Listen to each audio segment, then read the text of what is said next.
हाथ जोड़ के विनती करता हूं, आपसे विनती करता हूं हाथ जोड़ के, खुदारा अपनी नस्लों को संभाल लीजिए। चंदा करके मस्जिद पे 100 फीट के मीनारा बनाना बहुत आसान है, लेकिन हमारी नस्लें आवारा हो गई ना तो कोई पेशानी नहीं होगी जो मस्जिद में सजदा करे। अंदर मेरा बदअमनी फैली हुई है और आज मेरी बेटी आवारगी का शिकार हो रही है। और आज हालत यह है कि एक बाप आके कहता है कि हजरत मेरी बेटी मेरी बात तक नहीं मान रही है। एक बाप कोर्ट में न्यायालय में हाथ जोड़ के गिड़गिड़ाता है। आपको खबर नहीं तो छपरा के जाकर छपरा के कोर्ट से खबर लीजिए, सीवान में भी खबर आपको मिल जाएगी, गोपालगंज के इलाके में भी खबर मिल जाएगी। आप चलिए झारखंड के इलाके में, कोडरमा हो, हजारीबाग हो, गुमला हो, लोहरदगा हो, रांची हो, फिर उत्तर प्रदेश के खास तौर के मगरबी उत्तर प्रदेश के जो अजला हैं, और फिर उसके बाद कर्नाटका, केरला, आंध्रा, यानी पूरे भारत में आज जो एक ऐसी तहरीक लोगों ने चलाया है जिस तहरीक के नतीजे में हमारी बेटी हमसे अलग होती जा रही है और रातों को हमें नींद नहीं आती। जो भी दर्दमंद दिल रख रहा है ना, जो शख्स जिसके अंदर भी दर्द वाला दिल है, वो बड़ी बेचैनी के साथ रात उसकी गुजरती है। पूछना ये चाहता हूं मैं आप हजरात से, कमी किसकी है, कसूर किसका है? यार मैं प्राइम मिनिस्टर नहीं हूं या होम मिनिस्टर नहीं हूं कि पूरे भारत का ठेका मैंने ले रखा है, लेकिन हां मैं घर का बाप हूं, घर का भाई हूं, मैं गार्जियन हूं। तो बुखारी की हदीस तो मुझे याद रहनी चाहिए ना, कुल्लुकुम राइन व कुल्लुकुम मसऊलुन अन रइयतिही। तुम सब के सब जिम्मेदार हो और तुम्हारे अंडर में जो लोग हैं उनके बारे में तुमसे पूछा जाएगा। मेरे कहने पे किचन में कम मसाले की सब्जी बन सकती है, मेरे कहने पे हजरत किचन में कम चीनी की चाय बन सकती है, तो क्या मेरे कहने पे मेरे घर में नमाजों की पाबंदी नहीं हो सकती? क्या हमारे कहने पे मेरी बेटी मुकम्मल पर्दा नहीं कर सकती? क्या हमारे कहने पे हमारे घरों से मोबाइल फोन की तबाही, और ये जो तबाही की शक्ल में जो सोशल मीडिया के सोर्सेस हैं, स्नैपचैट, व्हाट्सएप, इंस्टा और रील बनाने का एक जो ट्रेंड चला है, 5 साल की बेटी वो भी रील बना रही है, माफ कीजिएगा 7 साल की बेटी वो भी रील बना रही है, 10 साल का लड़का वो भी रील बना रहा है। और कल तक बंद कमरे में लोग कपड़ा चेंज करते थे, अब तो इंस्टाग्राम पे कपड़े चेंज हो रहे हैं। अस्तगफिरुल्लाह माज़ल्लाहि रब्बिल आलमीन। इंस्टा पे रील बना बना कर, और रील की इतनी एडिक्ट मेरी बेटियां हो गई हैं, मेरी बहनें और मेरे लड़के हो चुके हैं कि इस रील लाइफ ने हमारे रियल लाइफ को तबाह बर्बाद कर दिया है। इस रील लाइफ ने रियल लाइफ के वजूद को खोखला कर दिया है। इस रील लाइफ की वजह से हमारी जिंदगी से सुकून छिन चुका है। इस रील लाइफ की वजह से हमारी जिंदगी अजीरन हो चुकी है। इस रील लाइफ की वजह से हमारी लड़कियां ट्रैप का शिकार हो रही हैं, और फिर उनको न बाप की खबर हो रही है और न माँ की। और ऐ मोहब्बत तेरे अंजाम पे रोना आया, और बाद में 2-3 साल के बाद या तो उनकी डेड बॉडी मिल रही है किसी प्लेटफॉर्म पे या किसी रेलवे ट्रैक पे।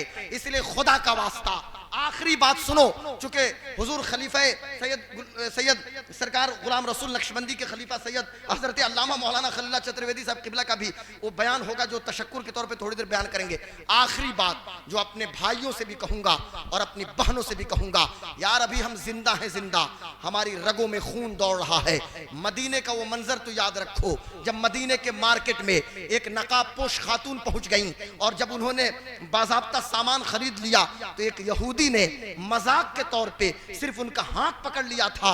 एक नबी का दीवाना गुजर रहा था, उसी वक्त तलवार निकाला और इस यहूदी का हाथ काट दिया था। तो वो जिगरा था, वो दम था।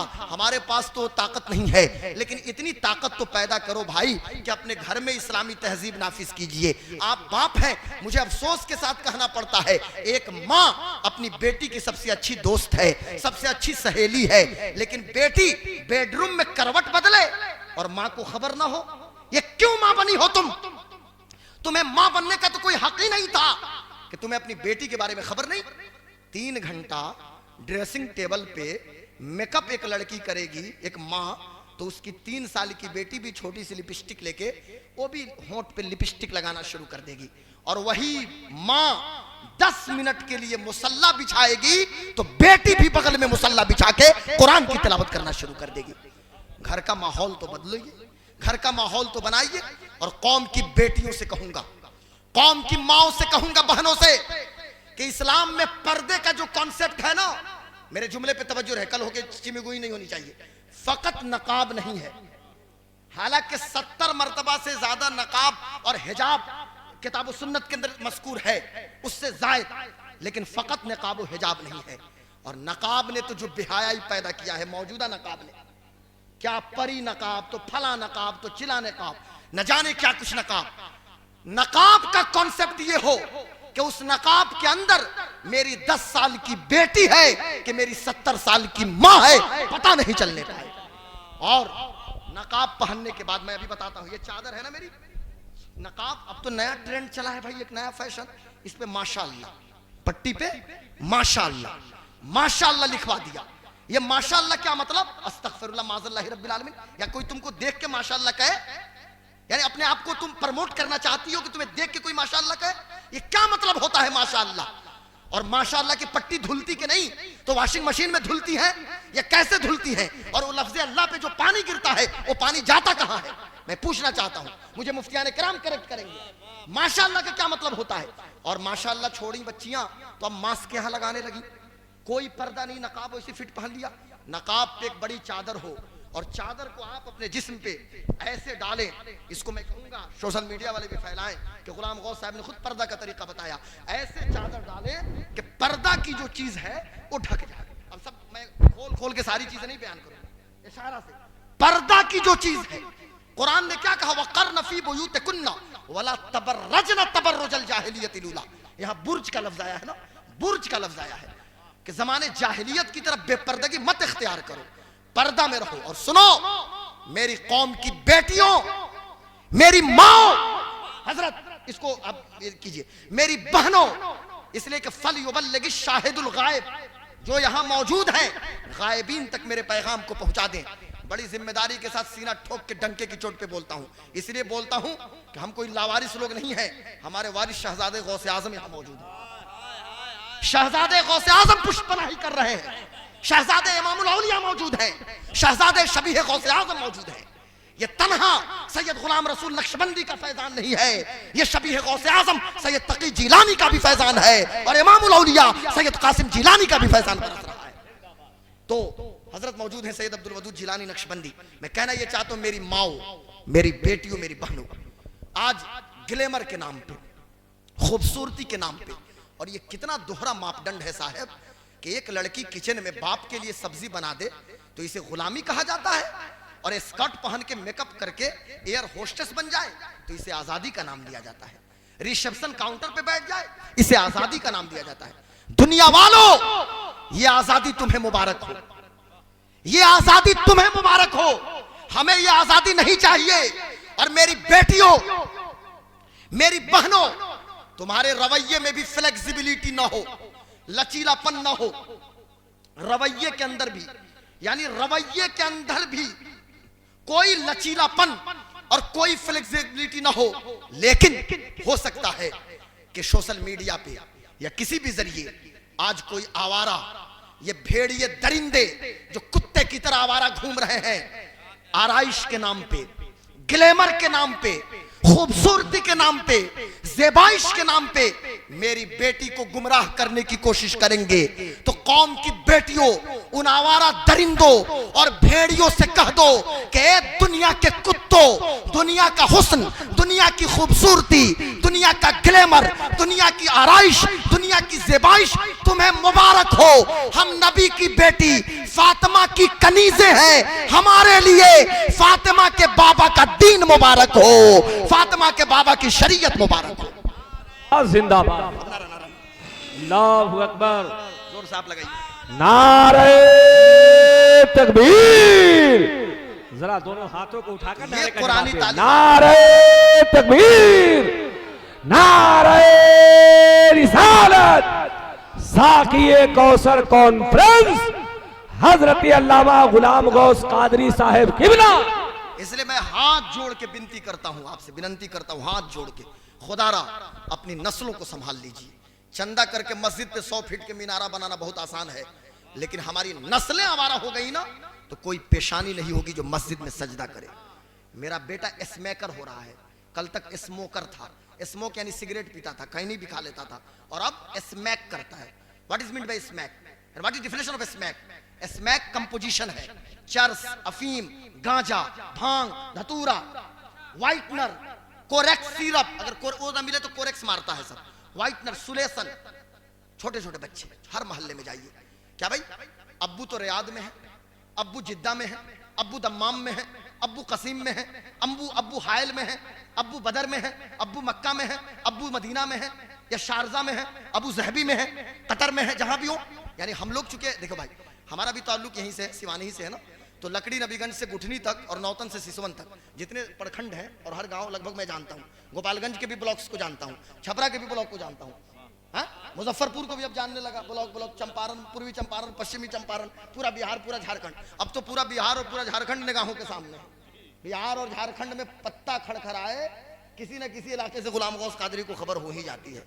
लेकिन मैं कहना चाहूंगा कि सुनो मेरी कौम के लोगों, मेरे भाइयों और मेरी मुकद्दस बेटियां, मेरी माएं, मेरी बहनें आई हुई हैं, किसी का भी बेटा अगर स्मैकर हो रहा है, जिसको आप स्माइकर कहते हैं, तो थोड़ी सी मेरी अंग्रेजी कमजोर है लेकिन वही दुरुस्त है, स्मैक ही होगा, SMACK। तो स्मैकर जो बच्चे हो रहे हैं ना, उनको बचा लीजिए, प्लीज बचा लीजिए, उन बच्चों को बचा लीजिए, खुदा का वास्ता। ये बच्चे बड़े कीमती बच्चे हैं। मुझे बहुत खून का आंसू रो रहा हूं जब जामिया अमजदिया के 2 बच्चों को हमने रोड एक्सीडेंट में शहीद होते हुए देखा है। वीडियो आप देखकर हैरान हो जाएंगे, ये कौन सा एक्सीडेंट है यार। तुमने लगता है कि जानबूझ के उन बच्चों को इसलिए मार दिया कि बच्चों के सर पे टोपी थी। जामिया अमजदिया में, दादिया में पढ़ते थे, घोसी की धरती पे। इलाहाबाद के दोनों बच्चे थे, इलाहाबाद के बच्चे। एक बच्चा अभी कल शाम को अपने घर दोनों बच्चे गए घोसी से, एक ने अपने दोस्त को रखा कि भाई हम तुमको इलाहाबाद से कुछ दूरी पे उसका घर हम पहुंचा देते हैं। अब जब दोनों बच्चे चले, अभी न्यूज आई है कि दोनों बच्चों की शहादत हो गई है। क्या हो रहा है साहब, हम कहां जा रहे हैं? इसलिए खुदा का वास्ता अपने बच्चों को संभालिए, इन बच्चों को। और हमें तो छोड़ ही दीजिए आप, हमारे ये 4% ही बच्चे मदरसे में पढ़ते हैं, 4%, ये 4% में हाफिज भी हैं, कारी भी हैं, मुफ्ती भी हैं। और सच्चर कमेटी की रिपोर्ट, रंगनाथ मिश्रा कमीशन की रिपोर्ट और कुंडू कमेटी की रिपोर्ट कहती है कि पूरे भारत में मुसलमानों के 4% बच्चे मदरसे में पढ़ते हैं। इन्हीं बच्चों को आप मुफ्ती बनाइए और DM भी बना दीजिए, SP भी बना दीजिए। चलो ठीक है, हमारा ये 11 साल का लड़का भी हाफिज है, आज से 10 साल के बाद ये DM और SP भी हो सकता है। लेकिन मतलब ये नहीं है, मतलब ये है कि 96% बच्चे क्या करेंगे। उन 96% बच्चों को बचा लीजिए। ये 4% तो मस्जिद और मदरसे को संभाले हुए हैं, ये 4% तो मस्जिद और मदरसे की जिम्मेदारी अदा कर रहे हैं। लेकिन 96 को बचाइए। उन 96 में से 50% स्मैकर हो रहे हैं, स्मैकर। और बहुत आसान है आंगन में राजस्थान का मार्बल लगा लेना, लेकिन मेरी बेटी आवारा हो गई तो फिर आंगन से कुरान की तिलावत की सदा नहीं आएगी। इसलिए खुदा का वास्ता मैं फिर हाथ जोड़ता हूं अपनी बेटियों से भी, अपनी बहनों से भी, अपनी माओ से। ये क्या मतलब होता है कि ये जीजा हैं, तो ये देवर हैं, तो ये खालाजाद भाई हैं, ये मेरे खाला के बेटे हैं, ये मेरे मामू के बेटे हैं। यार इस्लामी पर्दे का जो कॉन्सेप्ट है कि हर गैर महरम से तुम्हें बचना है, वो चचाजाद हो, तायाजाद हो, मामूजाद हो या खालाजाद हो, कोई भी। ये क्या ड्रामा है? और एक नया ड्रामा कि हमारी साली साहिबा, अस्तगफिरुल्लाह, ये साली और जीजा ये कौन सा कॉन्सेप्ट है? नौज़ बिल्लाहि मिन ज़ालिक। और ये चले हैं साहब, नई नई शादी हुई है तो आए हैं तो अपनी साली को घुमाने चले हैं। अरे बीवी की खैरियत लो और उनकी खैरियत पूछो, ये तुम्हारे लिए तो गैर महरम है ना। तो इस्लाम का जो पर्दे का कॉन्सेप्ट है वो घर में नाफिज कीजिए। जी घर में नाफिज कीजिए। मैं खुद करूं, हर बाप करे, हर भाई करे, पर्दा को सुनिश्चित कीजिए। अगर जिंदगी में बालिदगी और पाकीज़गी चाहते हैं, क्योंकि इस्लाम एक पाकीज़ा दीन है, नियत की पाकीज़गी, ख्याल की पाकीज़गी, फिक्र की पाकीज़गी इस्लाम चाहता है। और जब जाहिर पाकीज़ा हो तो बातिन भी पाकीज़ा, बातिन पाकीज़ा हो तो जाहिर भी पाकीज़ा हो जाए। जरूरत यह है कि अपने घर से हम कुरानी तालीमात नाफिज करने की कोशिश करें। हम पूरी दुनिया के ठेकेदार नहीं हैं, मैं अपने घर में नाफिज करूंगा, आप अपने घर में, हर शख्स अपने घर में। इन्हीं चंद कलिमात के साथ, इस उम्मीद के साथ मैं अपनी गुफ्तगू खत्म करता हूं कि शायद कि तेरे दिल में उतर जाए मेरी बात। एक दर्द था, एक दो जख्म नहीं, सारा बदन है छलनी, दर्द बेचारा परेशान है कहां से उठे। अपनी बेटियों को बचा लीजिए, अपने बेटों को बचा लीजिए, बस यही पैगाम है। ये बेटे हमारे हैं, ये हमारे बेटे हैं, हमारे बच्चे हैं, इन बच्चों को संभालिए। ये बच्चियां हमारी हैं, ये इस्लाम को रिप्रेजेंट कर रही हैं। बेटी किसी को हो, लेकिन अगर वो ला इलाहा इल्लल्लाह मुहम्मदुर रसूलुल्लाह पढ़ रही है तो फकत अपने बाप की बेटी नहीं बल्कि इस्लाम को रिप्रेजेंट कर रही है, इस्लाम की नुमाइंदगी कर रही है। इसलिए अपनी नस्लों को संभालिए। वमा अलैना इल्लल बलाग। अस्सलामु अलैकुम व रहमतुल्लाहि व बरकातहू।